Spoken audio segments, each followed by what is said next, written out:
మత్స్యకారుల దినోత్సవం సందర్భంగా అన్ని గ్రామాల నుండి మరి భారీ ఎత్తున నెల్లూరు మండలానికి రావడం జరిగింది. మహాసభల అధ్యక్షులు కుక్కల ఐలయ్య గారి ఆధ్వర్యంలో జెండా ఆవిష్కరణ కార్యక్రమానికి విచ్చేసినటువంటి అన్ని సొసైటీ అధ్యక్షులకి ప్రత్యేక ధన్యవాదాలు. మరి నెల్లూరు మండలమే కాదు, ప్రతి పల్లెన, ప్రతి గ్రామాన, ప్రతి మండలాన, యావత్ తెలంగాణ మొత్తం కూడా ఈరోజు మేము జెండా పండుగ చేసుకోవడం చాలా గర్వకారంగా ఉంది.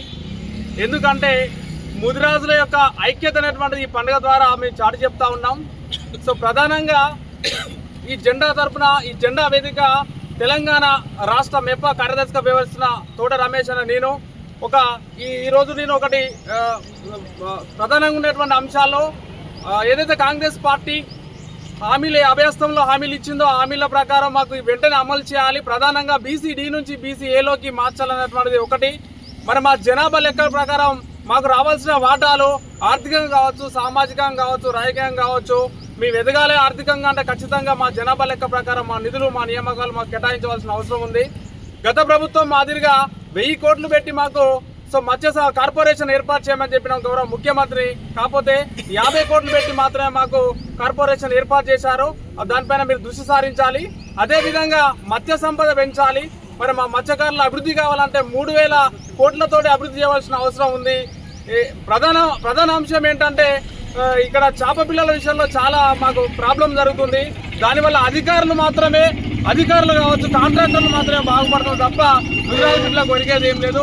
దయచేసి జూన్, జూలై పోయవలసినటువంటి చేప పిల్లలు ఇప్పటి వరకు కూడా నవంబర్, డిసెంబర్ చేపలు పట్టే సమయానికి వచ్చినాయి. సో ఇది చాలా బాధాకరం. ఆర్థికంగా మమ్మల్ని ఆదుకోవాలంటే మీరు నగదు బదిలీ చేయాలని చెప్పేసి మేము ప్రభుత్వాన్ని డిమాండ్ చేస్తూ ఉన్నాం. అదేవిధంగా ఇటీవల కాలంలో జరిగినటువంటి భారీ ఎత్తున ప్రమాదం జరిగింది. చెర్లు, కుంటలు కొట్టుకపోవడం జరిగింది. దాదాపుగా 40 నుంచి 50 కుంటల వరకు చెర్లు కొట్టుకపోవడం జరిగింది. ఎలాంటి ఆర్థిక భరోసా లేదు. మరి ప్రభుత్వం నుండి కానీ, ఇరిగేషన్ డిపార్ట్మెంట్ కానీ, అధికారులు కానీ ఎవరు కూడా స్పందించలేదు. ఖచ్చితంగా మా ముద్రాలకు న్యాయం జరిగేంత వరకు మా పోరాటం ఆగదు. సో అవసరం అనుకుంటే మీ కలెక్టరేట్ కూడా ముట్టడి చేస్తాం.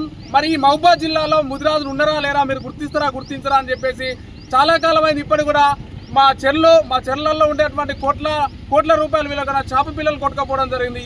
ఇప్పుడు కూడా ఎవరు స్పందించట్లేరు. ఖచ్చితంగా మీరు స్పందించాలి.